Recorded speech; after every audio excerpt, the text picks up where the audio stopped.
Now that SMG4 has come to a close and some time has passed since the finale episode, I feel that now is the appropriate time to officially rank all 17 major story arcs of the SMG4 series from the worst to the best.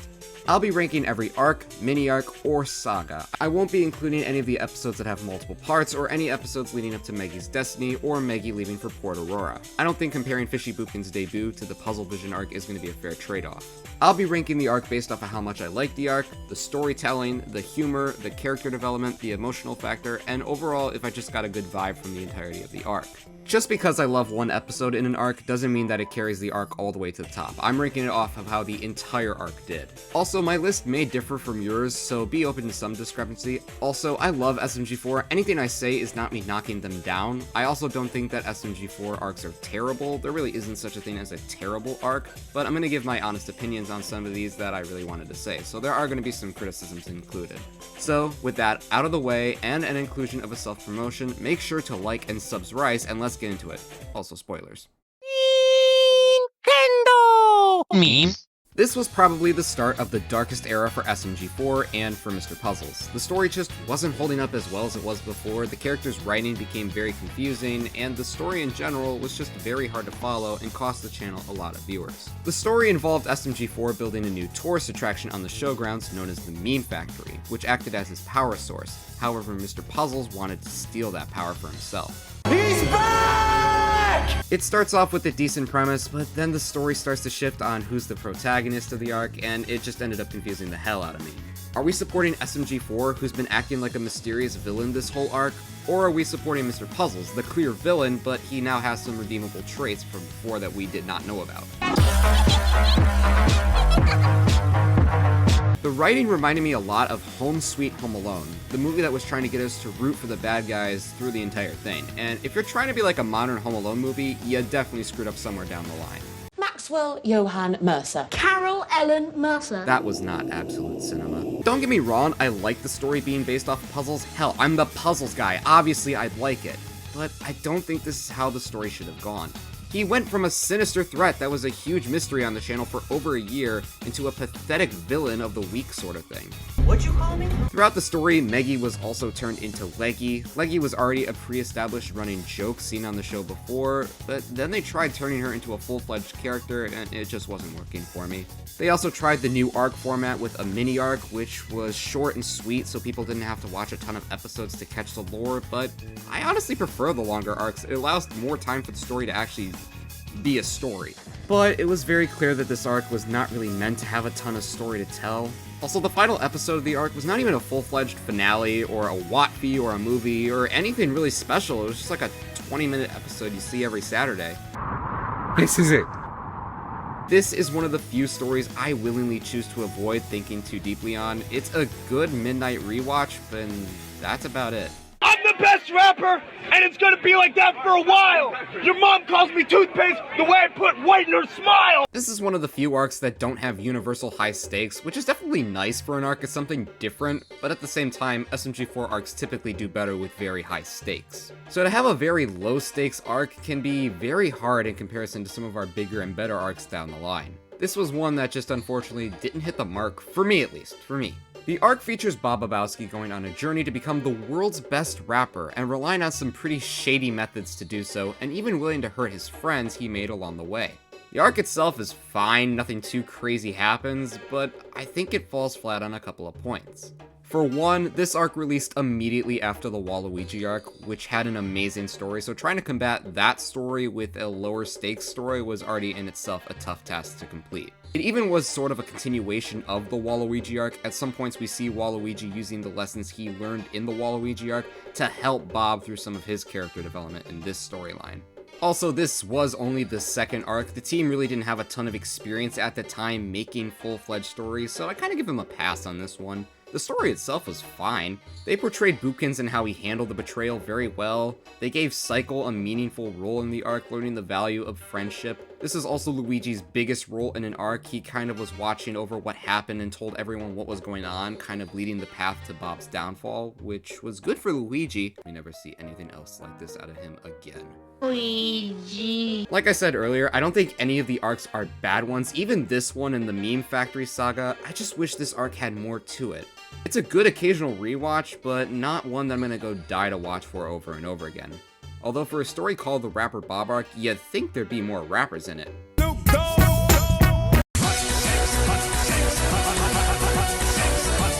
This arc took a different approach to the typical WotF format, and hey, it worked greatly. The story is a rehash of SMG4 and SMG3 teaming up again to beat a common threat. It's not a bad theme, but it's a format that's already been used in a couple better stories. The story is kind of sudden too, like there really wasn't much build up to the big WotF until like the very end, unfortunately a trope some later arcs dawned. This is also the first arc we talked about with a WotF in the finale. Most arcs usually have a WotF at the end, some of them tie into the story very well, while others not so much. I enjoyed this one very much, and they really made sure the WotF wasn't coming out of thin air. This one did very well as the format was so different from other WotFs in the past. Instead of using fan-submitted challenges for the characters to complete, they voted on a plan to infiltrate Casino Paisano and take the notebook back from Mario and Marty. So if I liked WotF so much, why is this arc so low? That's because this WotF is hard carrying for the rest of the arc. Most of the arc only featured SMG4 and SMG3 interacting with each other, not really working together. They at least tried building up the notebook to become a prominent story piece, but that's really about it. Also, they never brought the notebook back, so what the hell was the point? I do like how Marty was built up very quietly from the background. I mean, who knew a piece of cardboard would become an intriguing villain? This story also tied into the Mr. Puzzles buildup and even finally introduced us to his physical form.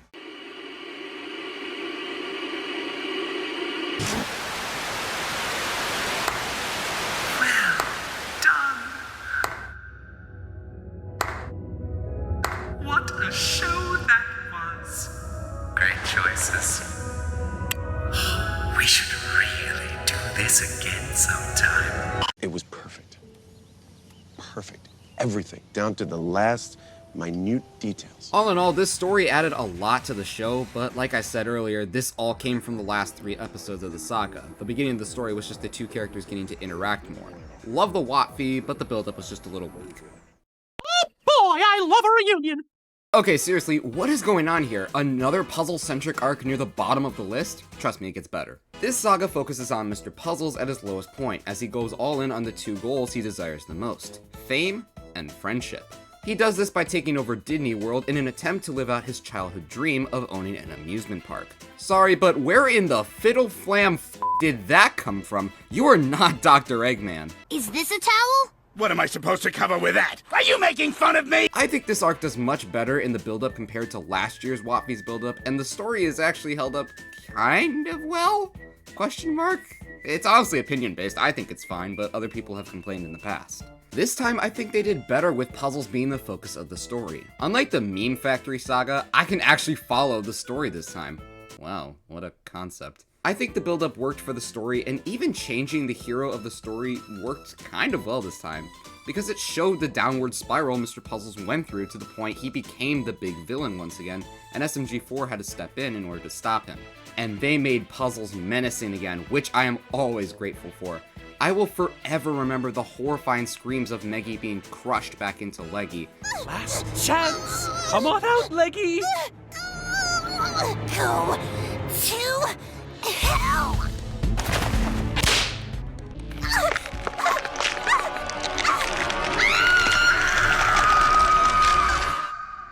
The WotF also kind of returns to the original format, with fan sending in minigames for Mario and SMG4 to compete in. At least the WotF made some sense as to why it was here, unlike other story arcs we'll get to in a little bit.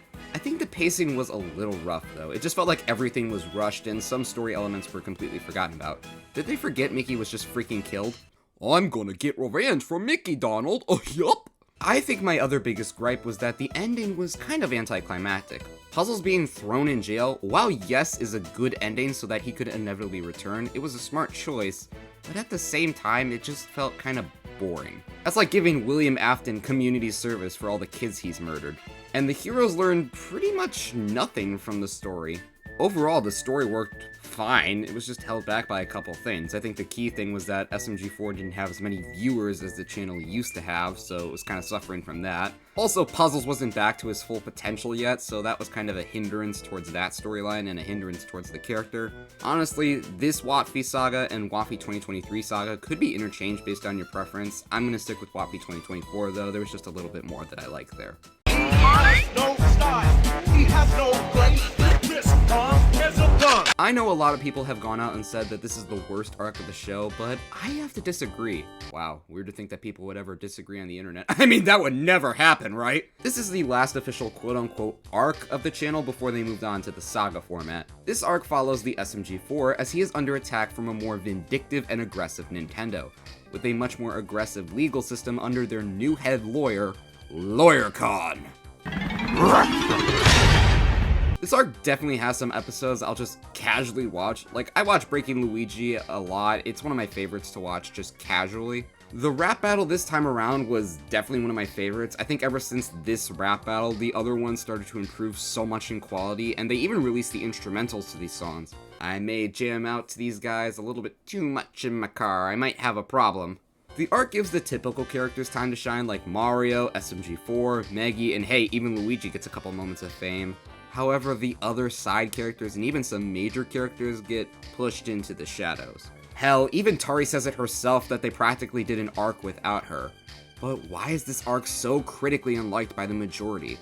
Well, firstly, this was the first arc to follow the Cosmology trilogy. Something about following one of the greatest stories of the channel, and this arc's expectations may have been raised a little bit too high, might have been part of the problem.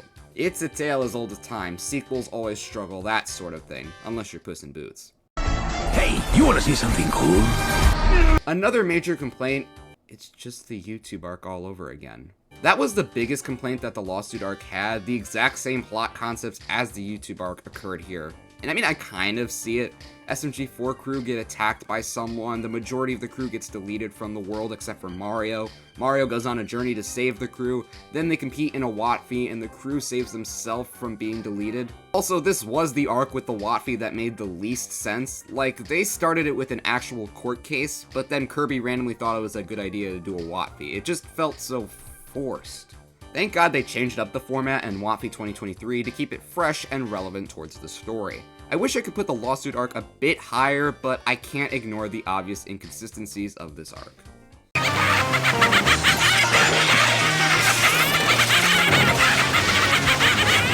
Huh. Deja vu. This arc features the SMG4 crew fighting against SMG3 and his copycats. I definitely think the arc was good. I liked how it brought back SMG3 and gave him A, a voice actor, and B, a role as a main antagonist. He's the show's main villain after all, it's about time they gave him a villainous role in an arc. The story starts split between two main villains. The first is SMG3 and the anti-cast trying to take the channel in the YouTuber mode.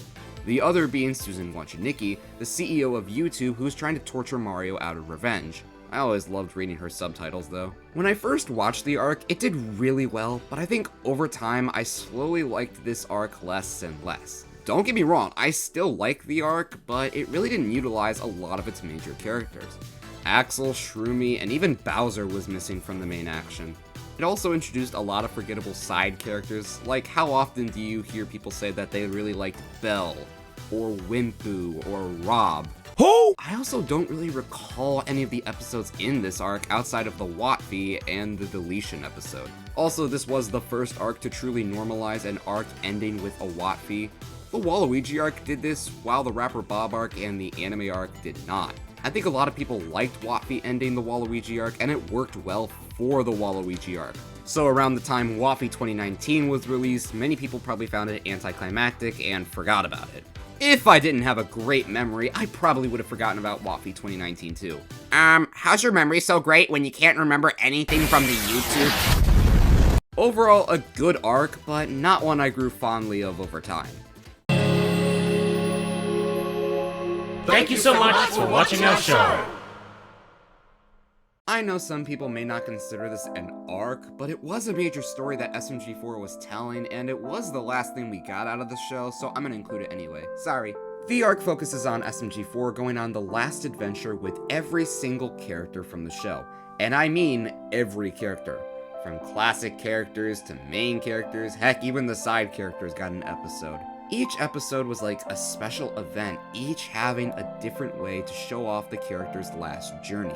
Like SMG4 and SMG3 did a podcast together, Luigi and Bowser went on a cooking show, Meggy went and did one last splat battle, and even the minor characters participated in the final Sen Modnar.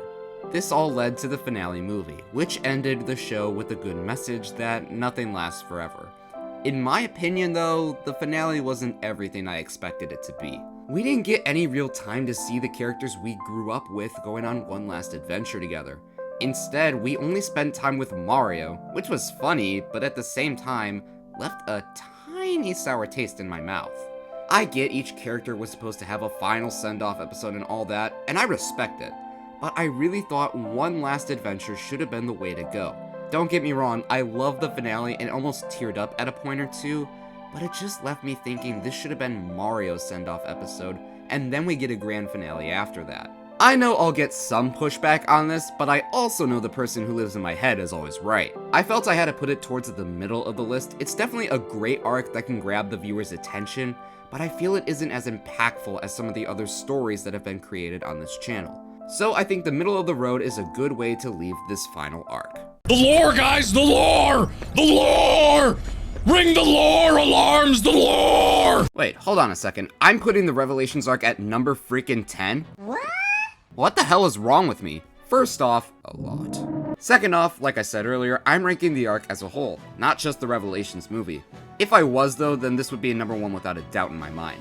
But the whole rest of the arc didn't really do a good job with the overall story. This arc is a continuation of the Genesis arc. It follows Melanie on her journey to college and controlling her powers. Along the way, her and her friends encounter a mysterious cult, a godlike entity, and a bully who knows more than he lets on. The arc definitely works. I love Absolute Betrayal and the Revelations movie. They did a phenomenal job with the reveal of Niles, and the story was handled so perfectly with these last 2 episodes. It really was absolute cinema. Every episode before that, though, was just kind of The first few episodes felt like something that the crew did as a side mission on the weekends, really didn't feel important to the story. This was unfortunately when the arc started to struggle, with there not being a lot of proper build-up to the finale, and the end just feeling rushed. There was also some build-up to the God Box before these last 2 episodes. It was built up to be like this omnipotent presence with infinite power and immortality, but then it just died. If you focused on the arc's episodes individually, then they'd be really good, especially the movie, but as an arc altogether, they just feel completely separate from each other. Of course I have issues! That's my freaking father! This is another one of the low-stakes arcs, but man did this one work so well. If you couldn't tell by the name, this arc is all about Karen and her journey to find her missing kids when someone from her past comes back into her life. This arc did really good bringing me back into the story and investing me again.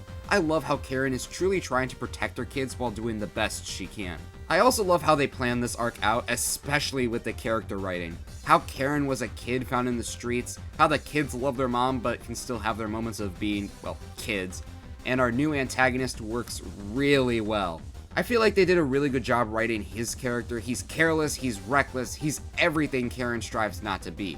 And he was also the second Mr. character. Whoa! And you can tell he felt bad for what he did. It may not have been 100% genuine, but I still believe he meant some of what he said.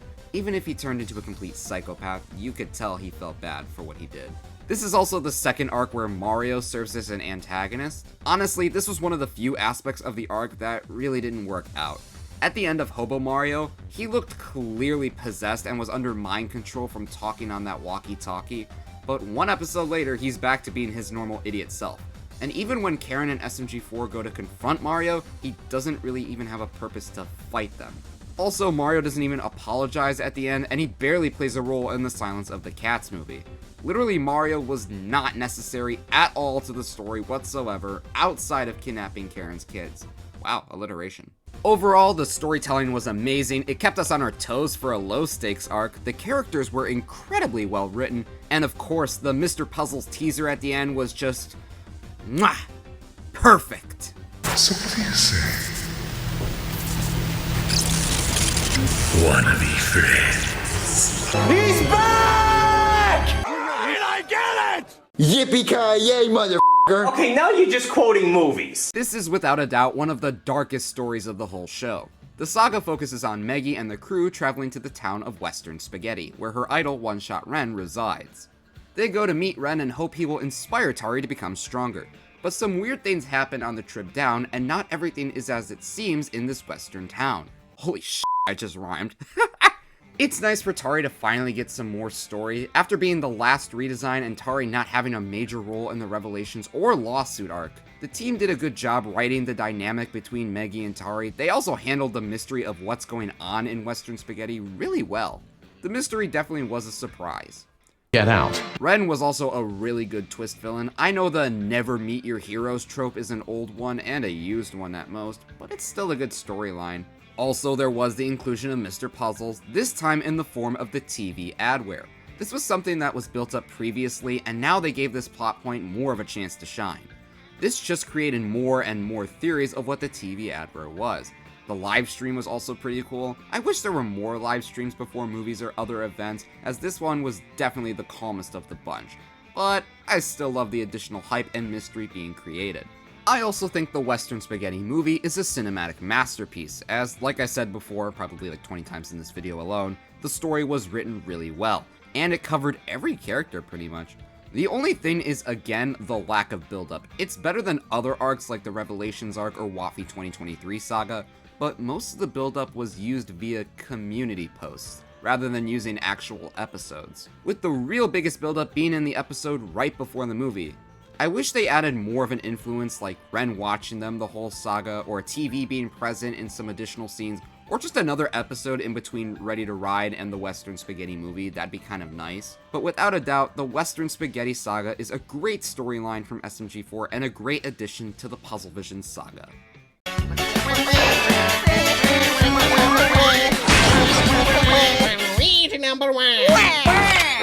Now we're touching on the first arc of the entire SMG4 show, and it's definitely a good one. This arc follows Waluigi's descent into madness as he has suffered from rejection for all his life. But now, he's reached way past his breaking point and plans to get his revenge on the entire world. Sorry, I made it sound very cool. It really wasn't. Overall, the story works well. It's also a longer arc, so there's more story to tell. It starts with building Waluigi up slowly, starting him much weaker, but as the arc goes on, he gets much stronger. The arc also introduces Tari for the first time, obviously meant to be a nod to Meta Runner's starting. One benefit the arc had from starting its build-up so early compared to other stories is that a lot of the characters got more screen time and more importance, and there overall was just a better balance of the new and recurring characters. Like Meggie and Tari form a strong relationship, Psycho begins to slowly mellow out and become an anti-hero and help the crew, and even Wario starts to realize that he actually cares for his brother, and the list goes on and on. It also features Waffy 2018 as the finale of the arc. This format actually works out well as it doesn't feel like Waffy is forced to be the climax, as having Waluigi torture Mario and SMG4 for pure enjoyment seemed like something Waluigi would just do. The only thing holding this arc back is just the other arcs are much better animated and have deeper stories, which I don't hold against this arc too much. It was created much earlier in time compared to these other arcs. But a great foundation for the arcs to come. And then came this mistake. I'm not crazy. My mother had me tested. This was the first storyline of the Puzzle Vision saga, and what a great start it is. This story follows SMG4 on his journey to create the perfect video, but he begins to lock himself in his room and drives himself insane trying to complete this video. I like this arc slowly building up to SMG4 cracking, with each episode showing SMG4's clothes physically getting dirtier, his office becoming messier, his eyes becoming more bloodshot, him growing a beard, and lashing out more towards his friends. This is also the first arc mostly focused on SMG3 getting his quote-unquote Vegeta character arc, and I like that this was kind of his development arc.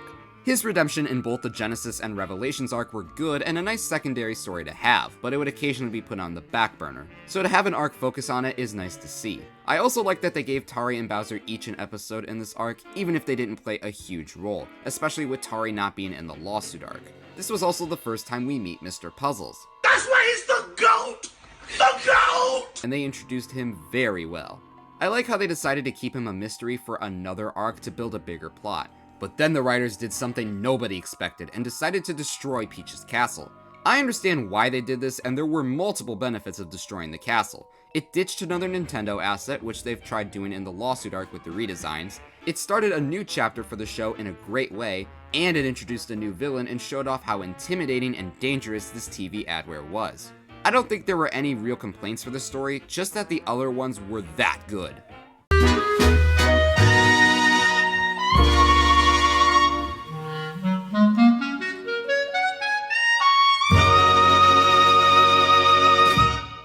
This was, without a doubt, one of the best Watfies ever, and it had an amazing finale.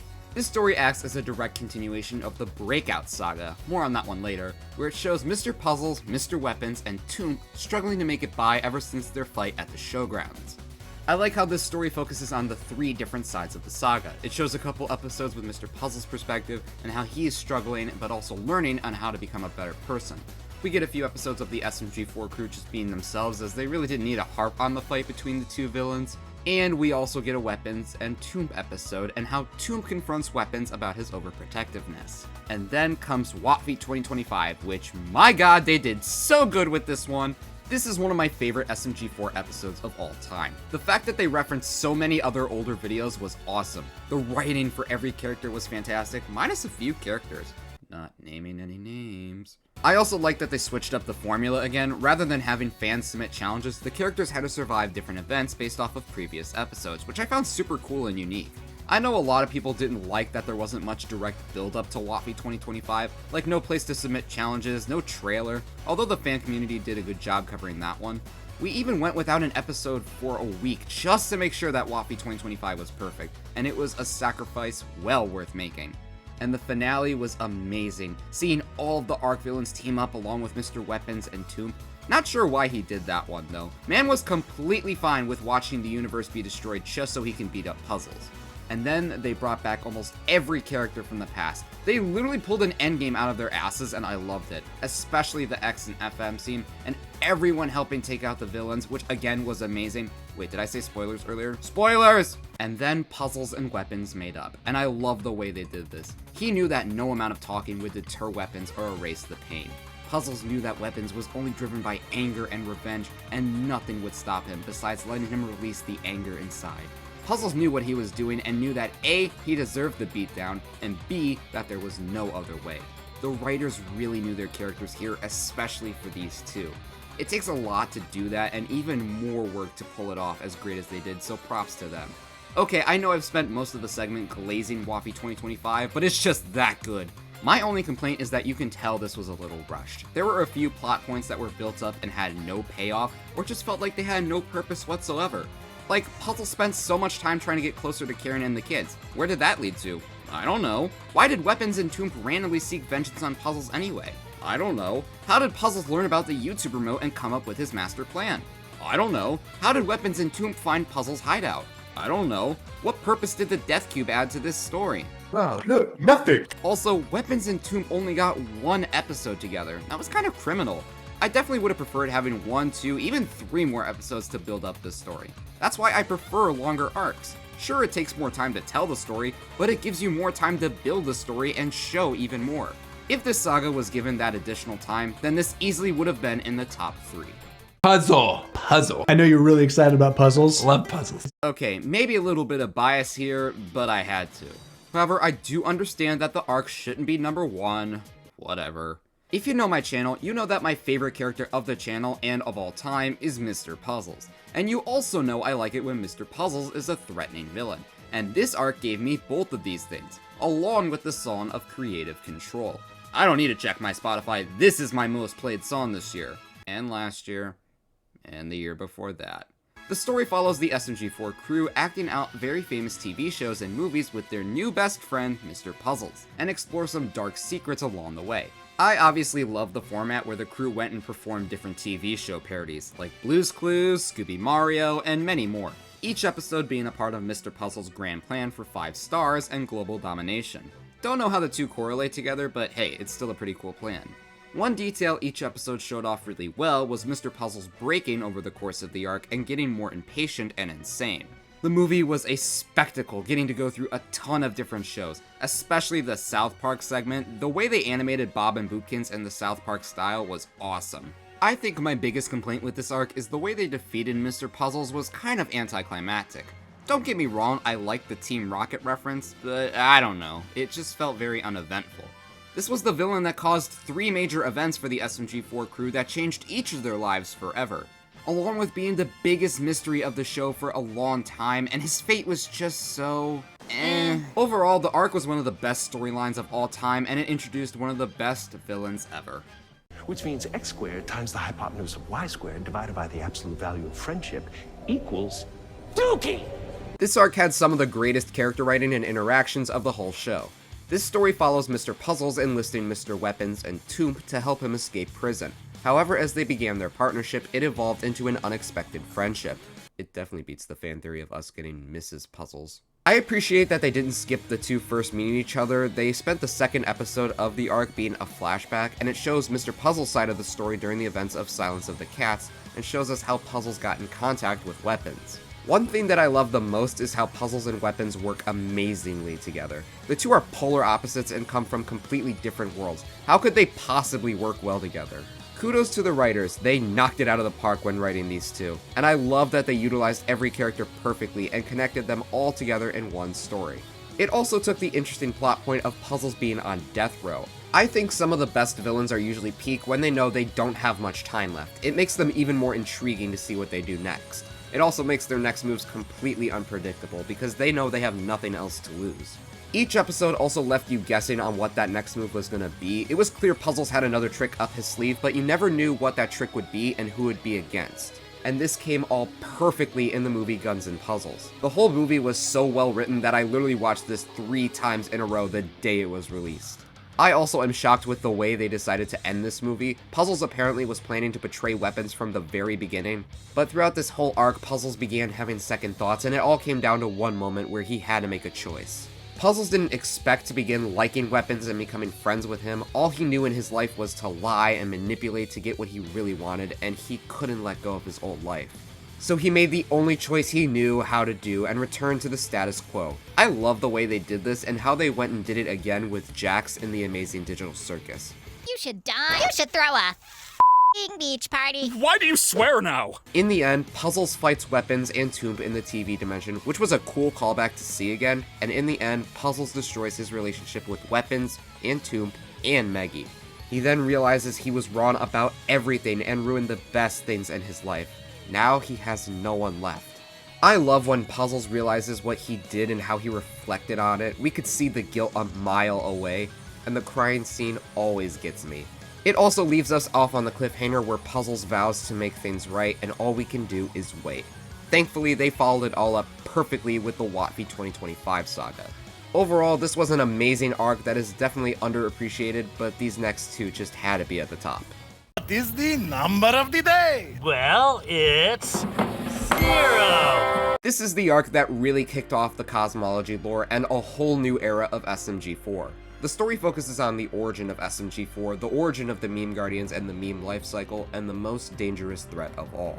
They also decided to redeem SMG3, which was honestly a move a lot of people didn't think would happen. I mean, they gave him more characterization in the YouTube arc, but who could have guessed they would have redeemed him so quickly? This arc also had the 10-year anniversary special. The first half is about celebrating the past, and the second half focuses on the new villain and the new threat to come. We learn Mario is the avatar of the universe, and the world is doomed if Mario ever dies, even though he dies like 500 times in one episode.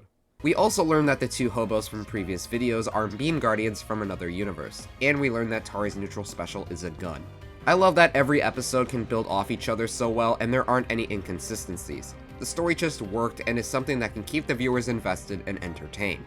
The arc also doesn't feel rushed, as they made sure to release enough episodes to tell the whole story, and that's a major problem in some of the later stories. There just simply was not enough time to tell that full story, and this is also a larger sized arc, and the last larger sized arc. Let's also not forget the loss of Axel. This was completely different from the previous major death, as this was the loss of a main character. It was a huge loss to the show and for Melanie, which led to her beginning her real character arc.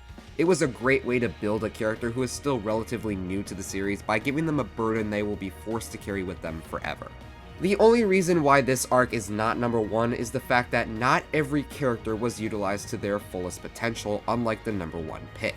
I just think that that arc had much better writing for every character. Some characters here really didn't get a big role, like Luigi, Bob, Boopkins, Toad, Bowser, Shroomy, X and FM. They all got sidelined to make room for other characters like SMG3, 1, 2, 0, and Melody. Also, WotV 2021 felt a little out of place, like why would Zero have the heroes compete in a WotV? This is when WotV started to not make as much sense to the story until WotV 2023 came around. But I still can't deny that this arc is without a doubt one of the greats. But now, it's time for the #1 pick. Konishichi! Why? Because this is Japanese 101! And now we are at the #1 pick, and a well-earned one at that. The anime arc is a story where I feel like I don't have any complaints, and if I do, they're very small. The story is split up into multiple sections, mostly into 2 parts, with it all starting when Princess Peach banned anime in the Mushroom Kingdom. The SMG4 crew get caught up in a smuggling organization known as the Anime Cartel, led by Francis. I like that the characters were split up into different groups for different tasks in the story. SMG4, Boopkins, and Bob have to escort Psycho to Japan due to the anime ban, where they meet the legendary manga artist Axel and try to have him return to the kingdom and unban anime. Meanwhile, Meggy, Mario, Luigi, and Tari train for the next Splatfest and have to deal with Meggy's old rival, Desti. Eventually, the crew reunite, and with the cartel's help, they are able to convince Peach to unban anime. And that was just the first half of the story. The second half follows Meggy being kidnapped, along with most of the residents of Inkopolis. The crew then argue on who's the culprit. Desti even joins in to try and find Meggy. She believes that Axel is the one who's behind this, and she, the Mario Bros, and Tari go to bring Axel to justice. Meanwhile, Psycho, SMG4, Bob, and Boopkins believe he is innocent, and they team up with the anime Secret Service agents Swag and Chris to find the real villain. I love the way they did this, as each character really feels like they're going on their own special story, and the way this all led to Francis being the real villain was perfect. It made for an interesting plot twist. Fun fact, originally Axel was planned to be the arc's main villain, but they couldn't find a reason to make him evil, so they changed it to Francis. I guess Axel did become the villain though years later in the Genesis arc, even though he wasn't in his own mind. But everything was amazing about the final confrontation, and yes, the loss of Desti was something that no one expected. This was the first major death of the series, and they did it so well. I know I didn't mention Puzzles and Weapons dying earlier, but I'm still recovering from that one. This was also the arc where Meggy was turned into a human. I know at first a lot of people hated the change, but I personally didn't mind it. It showed the development that Meggy has gone through and her willingness to make the sacrifice to save everyone. I can't praise this arc enough. I seriously can't find anything wrong with it. There are enough episodes to write out the full story, every character has their own role and felt important, the action was good, the risks were high, the consequences were huge, and the build-up to the big conflict was perfect. Everything that truly makes this the best arc of SMG4. But that's it for this video. Is there something I missed? Should the meme game storyline be included? Let me know down below. I enjoyed going back through each arc and seeing how far the SMG4 story has evolved throughout the years. It definitely does not look like the same show now compared to 8 years ago, but I'm so glad to be a part of it. And I'm glad to be able to contribute in keeping the show alive in some way. Also, sorry my voice sounds worse towards the end of the video. I got sick while recording and wanted to release this video before the end of the month. But anyway, make sure to like and subscribe, and I will see you all in the next show. Bye guys.